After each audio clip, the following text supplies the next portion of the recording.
సర్వపాప పరిహారం కోసం రక్త ప్రోక్షణం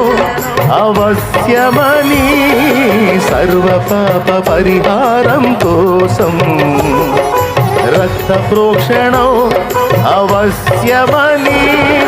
మనుషులలో ఎవ్వరు బలికి పనికిరారని, పరమాత్ముడే బలి అయి తిరిగి లేవాలని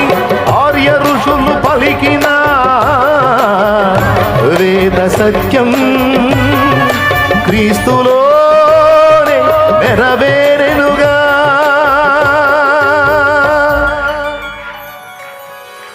సర్వపాప పరిహరో